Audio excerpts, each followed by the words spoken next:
bisa berkumpul di yang acara kerjasama antara UAD dan juga SMA 1 Perem. Untuk Wiwi Afifa SPD MPD, setelah itu acara dilanjutkan dengan penyerahan MOU atau Memorandum of Understanding dari UAD kepada SMA 1 Perem.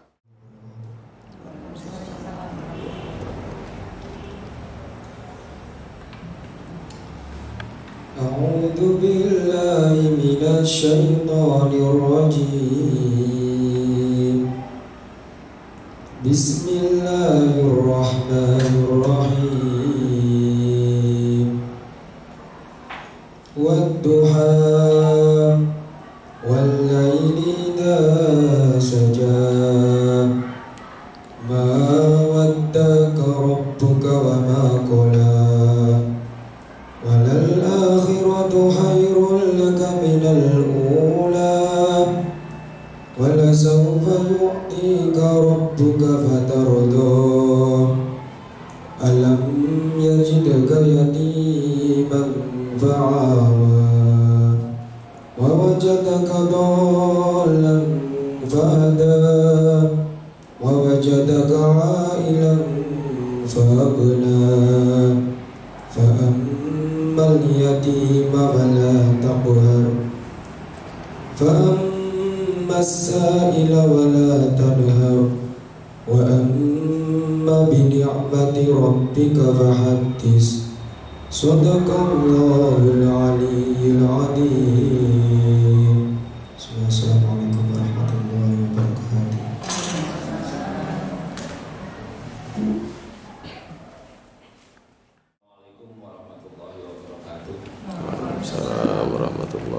Bismillahirrahmanirrahim. Alhamdulillahirabbil alamin.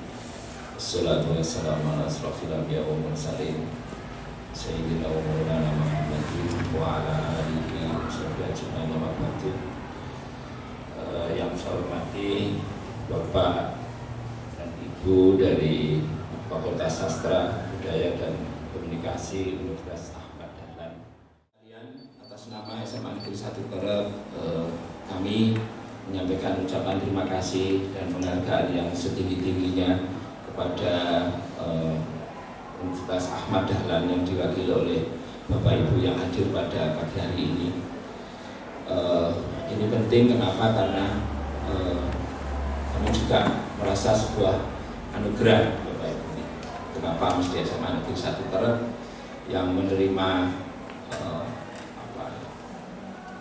kebahagiaan, menerima anugerah dari Allah SWT melalui kegiatan pada pagi hari ini. Yang kedua, mohon maaf apabila penyambutan kami mungkin ketika kami harus memberikan fasilitasi untuk kegiatan pada pagi hari ini jauh dari harapan dan bayangan panjenengan. Beginilah. Warahmatullahi wabarakatuh.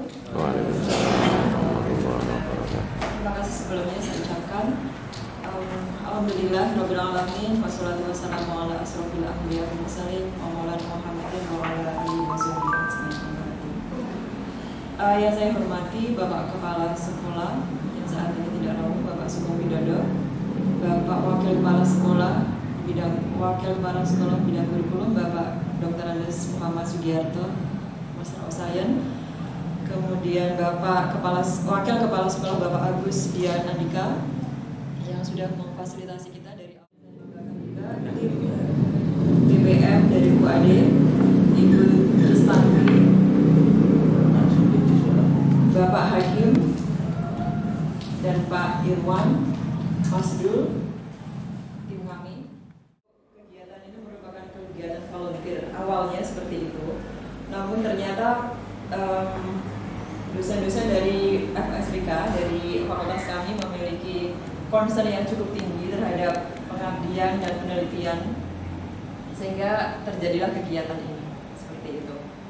Nah, secara historis sebenarnya yang sudah tidak berada di sini, tetapi saya masih memiliki boarding dan darah saya masih ada di sini, sehingga semoga melalui kegiatan ini akan terjadi kegiatan sustainable ya, yang berkelanjutan, baik bersama dan dari Pak Dekan kepada Bapak Ibu di SMA ini.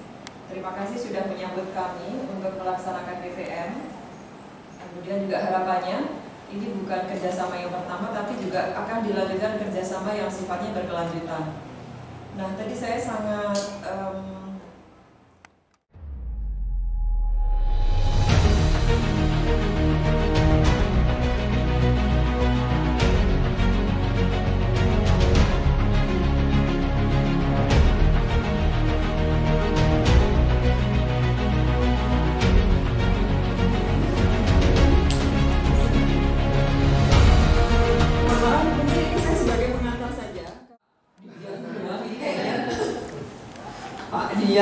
Pak Abdul dan Pak Sinta?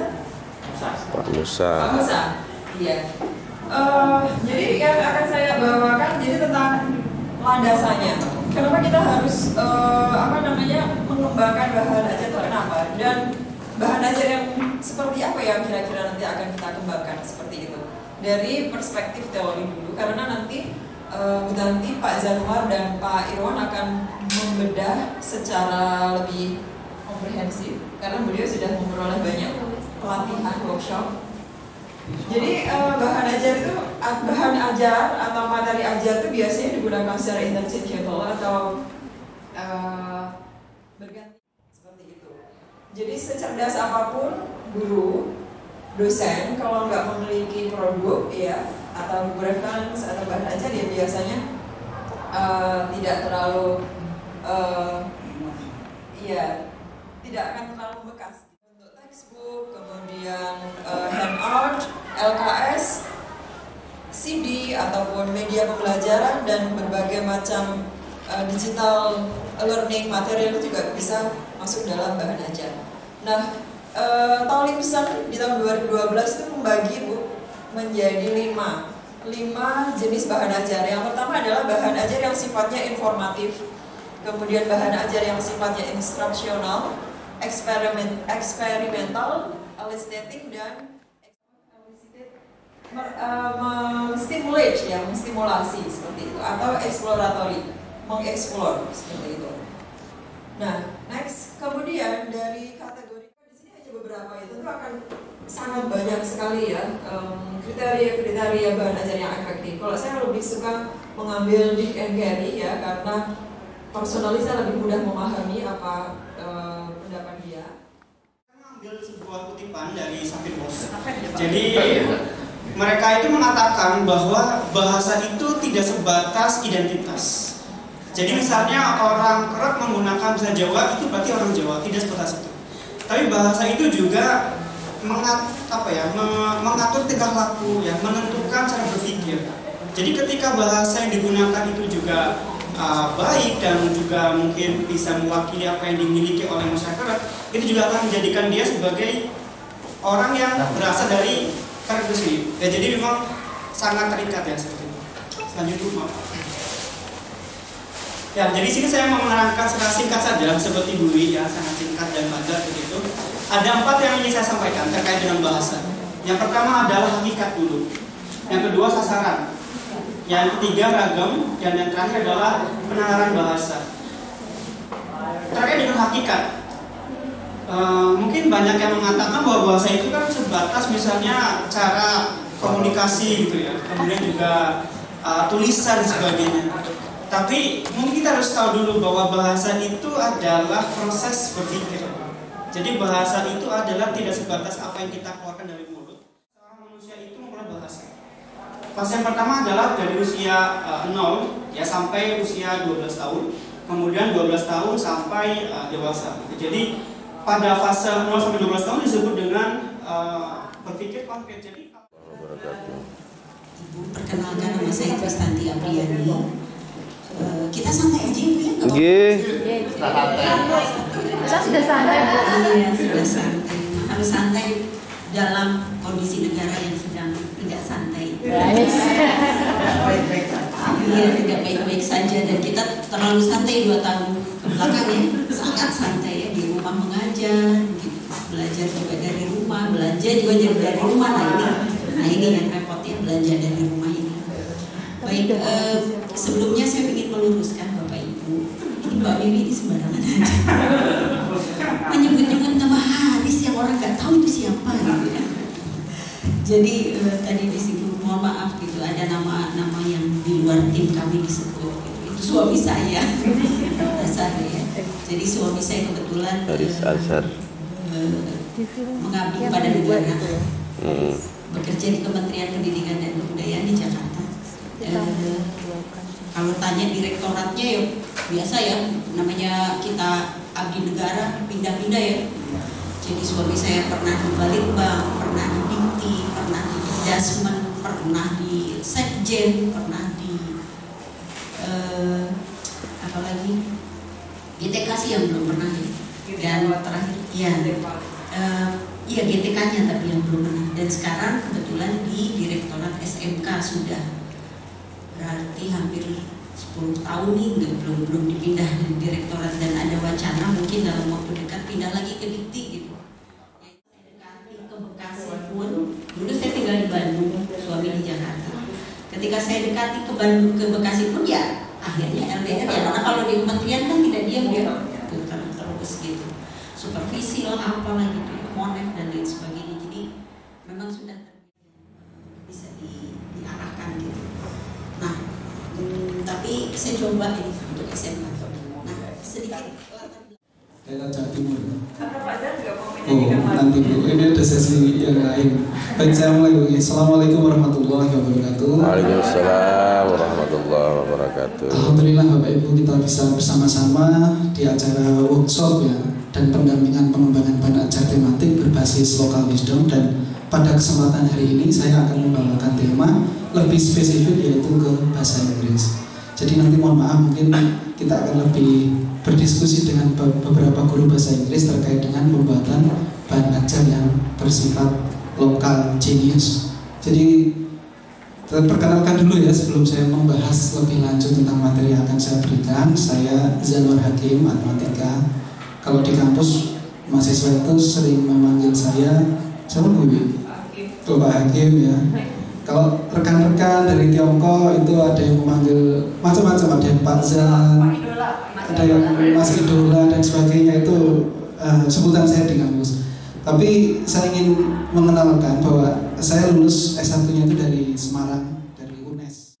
Tadi sudah dibahas secara detail dari awal, apalagi Bu Tanti dengan isu-isu yang keren ya. Beliau adalah antropolog loh, jadi penelitiannya itu betul-betul etnografis, detail banget. Kompetensi yang kita bisa sampaikan ini bisa membuat satu bahan ajar yang bisa bersifat menyeluruh, baik dari sisi kurikulum yang harus Bapak Ibu terapkan dan juga tentang budaya lokal yang harus kita implementasikan dalam bahan ajar ini. Begitu ya Bapak Ibu. Maka saya akan lanjutkan untuk ini yang berlokal jenis. Sebentar Bu. Itu Ibu, Bapak Ibu, apakah ada yang do you know that picture? Do you recognize that picture? Ada yang tahu nggak gambar itu? Itu tadi dimulai dari Bu Tanti sudah yang berwarna, harus itu berwarna saya tampilkan. Mas Irwan juga ya Mas ya, visualisasi kan tadi, maka saya coba untuk tampilkan. Jadi tadi itu sebenarnya kita nggak ada janjian Bu ya, kamu harus berwarna nggak? Tapi ini ternyata saya menghasilkan satu warna di sini. Nah ini bisa diangkat juga menjadi salah satu konsep, misalnya teksnya berbeda deskriptif. Jadi nanti bahwa ada tema, kemudian ada instructional objective, ada question to think about, ada chapter review, reflection, assessment, and enrichment. Jadi komponen-komponen inilah yang harus Bapak Ibu semua terapkan dalam membuat bahan ajar. Jadi tidak hanya tema, namun juga ada reflection and assessment. Bentuknya apa? Gitu kan? Siswa itu kalau tes itu apa ya? Gitu kan bertanya-tanya. Karena literary itu mereka ya teks yang berbentuk tulisan maksudnya gitu, itu teks betul.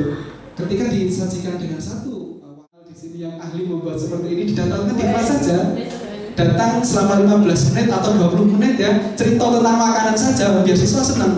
Kalau bisa nanti praktek langsung di situ dengan menggunakan bahasa Inggris. Karena apa? Kita menggunakan praktisi ini sekarang menjadi hal yang tren. Jadi guru itu bersama dengan praktisi bersama-sama building the curriculum, building the teaching material. Jadi sambil mengalami. The picture is very important for them. Of course, this is very good and it's very entertaining ya. Jadi itu ya Bu, jadi kita bisa implementasikan ini, terutama ibu-ibu nanti yang memang betul-betul bisa membawa ini seperti ini ke dalam kelas gitu. Bahasa Inggris besok kita akan masak, but you have to use English. First, second itu jangan lupa konten dalam membuat prosedur teks itu kan ada. Praktek kegiatan di lapangan itu anak-anak dari dulu sampai SD, saya pun juga pernah di SD, itu harus melalui olah gerak kita sudah kita lakukan. Gitu. Jadi kemudian tadi berbicara tentang resmi dan tempat di mana kita menyampaikan. Kalau di sini saya pun juga keliru ini karena saya belum mengikuti grup workshop, tapi saya pakai olahraga. Nah ini kan juga nggak etik juga menurut saya pribadi loh ya. Ya karena saya udah nggak bawa ganti, jadi ya saya mengikuti aja. Walaupun ini temanya pun juga workshop, tentunya juga menggunakan baju dinas atau mungkin resmi lah seperti itu. Nah, apakah itu juga dikatakan istilahnya menyalahi aturan atau enggak pantas gitu loh? Kita menyampaikan kepada acara-acara resmi tentang bahasa campuran, ya seperti anak kita di sini kan di pelosok, kemudian juga 2 tahun kita pandemi, anak melompat, jadi tata bahasa yang disampaikan oleh Pak Dian tadi juga kurang pas, dan betul memang disampaikan bahwa anak-anak itu justru sekarang ini jauh tidak punya unggah-ungguh di dalam kejawennya, karena kita di sini juga namanya guru biasanya ada unggah-ungguh di depan, lewat di depan itu juga menggunakan bahasa isyarat dan apapun. Sekarang ini lewat aja gitu aja. Nah itu kan akibat daripada pandemi dan memang itu tidak diajarkan PR-nya guru SD yang memang harus berat itu. Dan kita kan SMP, SMA ini kan hanya melanjutkan saja. Nah mungkin itu yang saya tanyakan, apakah itu juga boleh dikatakan menyampaikan itu kepada siswa dengan bahasa tatap campuran tadi.